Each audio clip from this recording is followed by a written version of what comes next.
নমস্কার বন্ধুরা, আমি পিকু। আজকে আপনাদের সামনে খুব সহজে একটি ফ্রাইড রাইসের রেসিপি নিয়ে এসেছি।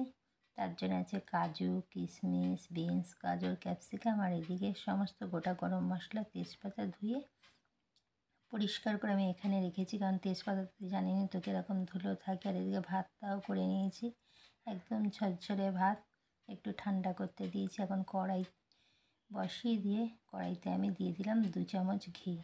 যেহেতু জমা ছিল ওই জন্য আমি 2 চামচ দিয়েছি, লিকুইড থাকলে আপনারা এটা 4 চামচ দিতে পারেন। আর তার মধ্যে আমি কিছুটা ঘিয়ের মধ্যে আমি কিছুটা সাদা তেল দিলাম, দিয়ে এখন গোটা গরম মশলা, তেজপাতা আমি ফোড়ন দিলাম। কিছু তেজপাতা আমি ভেঙে দিয়েছি আর কিছু গোটা রেখেছি, কারণ তেজপাতা ভেঙে দিলে একটা আলাদা তেজপাতার ফ্লেভার আসে। আর এখন আমি দিয়ে দিলাম গাজরটা আগেই দিলাম, যেহেতু গাজরটা একটু শক্ত।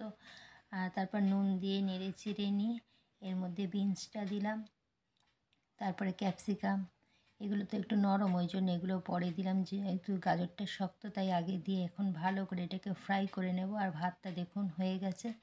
এর মধ্যে আমি একটু মিষ্টি নুন দিয়ে দিচ্ছি, আর এদিকে কাজু কিশমিশটাও দিয়ে দিলাম। আর যেহেতু আজকে বৃহস্পতিবার, আমি কি করে ফ্রাইটা না করেই রাইসটাকে ফ্রাইড রাইস করা যায় আমি সেটাই আপনাদের সাথে শেয়ার করলাম। এখন দেখুন আমি হাঁড়ির ভাতটাকে 2 জায়গায় করে নিয়েছি, নিয়ে এখন আমি ফ্রাই করা সবজিগুলো দিচ্ছি, দিয়ে একটু গরম মশলার গুঁড়ো, গোলমরিচ গুঁড়ো দিয়ে আমি এদিক ওদিক করে নেড়ে নিচ্ছি। আর 2 জায়গাতেই আমি মিশিয়ে নিয়েছি। নিয়ে এখন এদিক ওদিক করে আমি এক হাতে একটু আপনাদের দেখালাম, এটাকে ভালো করে ঢাকনাটা দিয়ে আমি ঝাঁকিয়ে পুরোটাই মিশিয়ে নিয়েছি। আবার আরও একটি লেয়ার দিলাম, দিয়ে এর মধ্যে একই প্রসেসে আবার ভাজা সবজিগুলোকে দেব, ফ্রাই করা সবজি দিয়ে আবার একটু ঘি, গোলমরিচ গুঁড়ো দিয়ে আবার নেড়ে ছেড়ে নেব। আর দেখুন বন্ধুরা কতটাই আমার ঝরঝরে রাইস হয়েছে। আর এর সাথে ছিল আলুর দম, চাটনি, পাঁপড়, বেগুনি।